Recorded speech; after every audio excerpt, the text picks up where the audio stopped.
Now we're gonna move to our next topic here and talk about client advisory services. And we'd like to bring Dan Hood up to join Lisa and I for this discussion.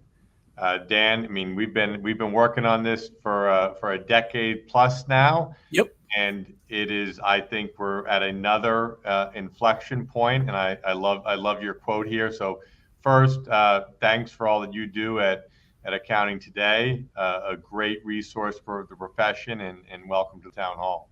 Thank you. Thanks for having me. We love these town halls. I was telling Erik as I found out that I got to talk to Dan this week on the town hall, I'm like, I read Accounting Today every day. So highly encourage you. If you're not reading Accounting Today, you need to. Very cool. Thank you. And what we're going to do is we're going to unpack a recent issue which had the top 100 survey in it. But first, I mean, this is a statement here, and what we can move to the next slide. But the highest growth that you've seen in the past 40 years, and so this is out of your 2022 top 100 report, which is based on a 2021 survey. Yep. And look at this, CAS, Client Accounting Services. We call it Client Advisory Services, and BPO, Business Process Outsourcing, is ranked as number one. Yep.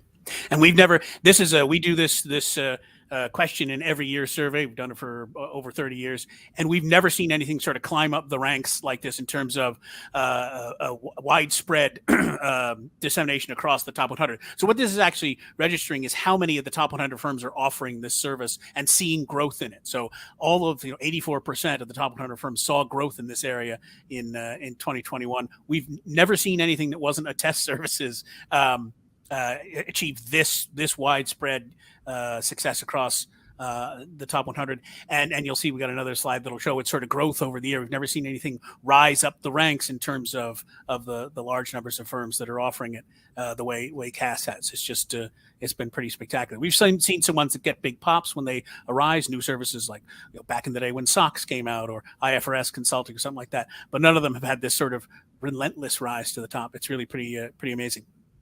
Well, I remember we've been talking about this for a number of years, and we've said it was a much more strategic area. I mean, the write-up and bookkeeping maybe wasn't, and it became much more strategic. And what really happened over the past 2 years is it's become a must-have service. Yep. Because there's so many businesses that needed this type of support during the pandemic. And on top of that, I know a number of firms are looking at this as almost a quarterback service, where they're beginning to fold the tax services under the client advisory service. And one thing, this is a survey to the top 100. We do surveys to all the firms. You do surveys to all the firms. And I talk to small firms all the time about how exciting this line is. So Lisa, just maybe a couple comments from you. I think that this is such a growing opportunity for small firms, and it's that chance to move beyond, just the cycle of compliance to compliance deadline, and an opportunity to really dig in with your clients and add that value that you have. So. Yeah, just throughout, we do another survey where across all firms of all sizes, and last year's survey showed up that around 33% of sole practitioners and firms with 2 to 5 partners, they were offering CAS or plan to start offering it this year. So yeah, it's definitely not just restricted to the top 100. It's available to everybody. Well, Dan, I mean, when I think about this service, I do think about this as we're still in the early stages, but this show, some ways this might get to 100%, but talk about this trend line. Well, that's exactly. You start that. 5 years ago, it was half of the top 100 firms. Now we're approaching what is going to rapidly become statistically, basically all of them, but 84% of them offering this service. But to your point, that it is relatively new. About a third of these firms hadn't been offering it 5 years ago. And what we've seen in some of the more verbatims, anecdotal responses we see to the survey is that they're still working on this. They're still figuring it out, figuring out what they want it to be. It's evolving as they get involved with it. So a lot of them start start with, and this is true both for the top 100 and for other firms as well, start with a more of a focus on the compliance work, the what you described, sort of the write-up sort of aspects of CAS, enabled by cloud technology. But then as they have more experience, as the firms have more experience with it, what they start to realize is that what they really want to do is shift the focus from the compliance work. Well, we closed your books, we paid your bills, we got your payroll done, and shift that focus to more of the advisory work. Here's an opportunity for your company. Here's a thing we notice with other businesses that work in your industry that you should be trying. Moving that is really important because that's the stuff they can't get from anyone else, right? They're not going to find it from any of the other providers. I think we may talk about some. There is some competition in for the compliance work, for that back office work. But there is no real competitors for the ability to bring advice and advisory services. And that's, you said you call it client advisory services. It started as client accounting services. Some people then said CAS with the client accounting and advisory services. But we're really seeing, particularly for the firms that have been in it for a while, they're really shifting more to that client advisory services mindset.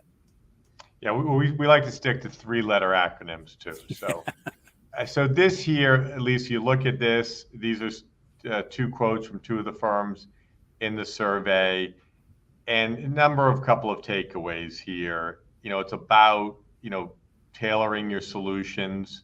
And there's questions coming in. I'm seeing the questions coming in.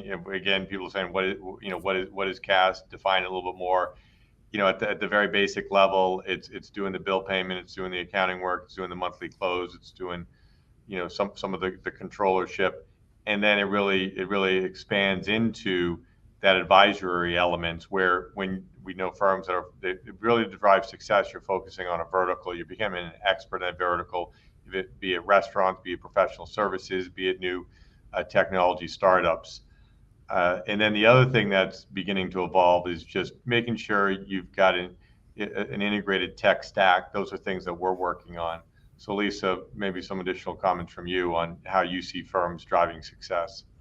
I think I'll go back to what you said about what is CAS. And I think there's such a broad spectrum that firms can start at a basic level and then build their capabilities, build their strategy, and create some discipline around what client market they want to serve or what services they want to offer, and then build out from there. So we're seeing the most success with firms who have a clearly defined strategy, have vision around what their ideal client looks like and what their service offerings are going to be. But this is a real opportunity to be entrepreneurial and to help your clients in a way that leverages your business insights and that trusted advisor status, because this allows you to talk with them more deeply rather than just giving them a cold set of financials that were from 6 weeks ago with no context and no anticipatory look. So firms of all sizes have an opportunity to build the practice that they want to. Well, we can move on and talk a little bit about, this market there's tremendous opportunity. I mean, just this is going to be a category that I think we'll look back on 5 years from now, and every small business under $20 million is going to consider outsourcing their accounting services. Just today, one thing is like businesses consider outsourcing payroll. You're going to outsource your accounting services because there's just so many advantages of leveraging a cloud-based platform with professional support that can be supplied through a CPA firm. Here's a company called Pilot, and Pilot is looking to provide these client accounting services. Here it's Jeff Bezos is investing in a lot of things. He's investing in accounting here as well. And this is something that it's good for us to be aware of, but I can tell you this, the firms are well positioned to win. And that's because of the trusted advisor role that Lisa just spoke about. So Dan, maybe just some comments from you, is because you're pretty familiar with the overall market and what's occurring. Right. Well, that's the thing, is that you're bringing that expert advice, bringing that familiarity with business, but also specifically with the businesses in the industry that you're focusing on. That's not what's being brought by the Pilot. So you can almost think of it maybe in a way as sort of the H&R Blocks or the Jackson Hewitts. They're providing, for very simple businesses without a lot of interest or not a lot of strategic vision, that's going to be fine for them. But for businesses that want to grow, that's an opportunity for accountants to come in and say, yeah, we'll take care of all that stuff. But because we take care of all that stuff, we're also able to get insights into your business and offer you this tremendous advice to grow. And so it's hugely valuable for the client in a way that, and I don't want to diss Pilot or anything like that, but in a way that Pilot can't be, because it doesn't bring that trusted advisor expertise the way the CPA profession does. They can't compete on that level, and so that's why one of the reasons we're seeing firms move more towards that. And one of the things that happens is that a key element of CAS, or what we hear from a lot of people, is structure, standardization of processes. And that's much easier to do for the back office stuff, the bookkeeping and the bill pay and that stuff. It's much easier to automate that and create a process for that. Much harder to do that around advisory services. And so we're seeing firms start with the standardization of the compliance and then figure out the standardization of the advice, and also getting all their people comfortable doing that. And so that as they come along to that, that's where they're really cementing the value and their value proposition. Yeah, in some ways, what this does, well said, this is legitimizing the space here. So how are we thinking about this? And this is something that AICPA and CPA.com are working on. Lisa and I actually just spent the past couple of days with a CAS advisory council. We're really trying to put together the framework and the methodology on how you can build a truly scalable CAS practice. And this is for firms of all sizes. Some of the things you could look in this slide here and say, small firm, I have less strategy and governance. That's correct, but it's still important. And clearly the larger firms need to think more about that, and that's something that they're doing. So these are the 4 pillars. And we are advancing a lot of, there's been a lot of questions here today, and we're going to have a town hall session with some practitioners where we unpack and talk a little bit more about these 4 pillars. But this movement, we're doing CAS 2.0. We do think that the CAS area should be equal to the assurance and the tax area in the firm. It's a huge opportunity. It's very strategic. And this is something that clearly we want to invest in. Lisa, you were here for the last couple of days. Comments from the discussions that you and I both had with the firms. I'll just say that it's really exciting to see what the vision is behind the roadmap that we're looking to create for firms, so that they can, again, build that strategy, create some discipline, and then build the capabilities and the consistency that'll help drive this forward. But it's very exciting, and we'll be bringing you more about the opportunities. So Dan, this is the evolution. When you look at this, what does it make you think about? Well, it really is. Again, I go back to that structure element. I love this set of pillars. I think they make perfect sense, and this is the kind of thing that you could apply to almost any service area, but particularly for CAS, because it's a combination of advisory services and compliance work. It's great to have a structure around it where you have repeatable processes that you can take to scale, because that's going to be the value of CAS going forward, is the ability to do this for large numbers of clients, but still provide that sort of specialized advice that they're going to need. And I think approaching it in this strategic, structured way is a big plus. Well, there's been a lot of questions about training. There is a lot. We've been investing in this for a decade. We've got workshops, we've got training classes, online classes, and that's important. And you also need to understand how to use the technology solutions. I would advise you not just to jump into the technology solution discussion first.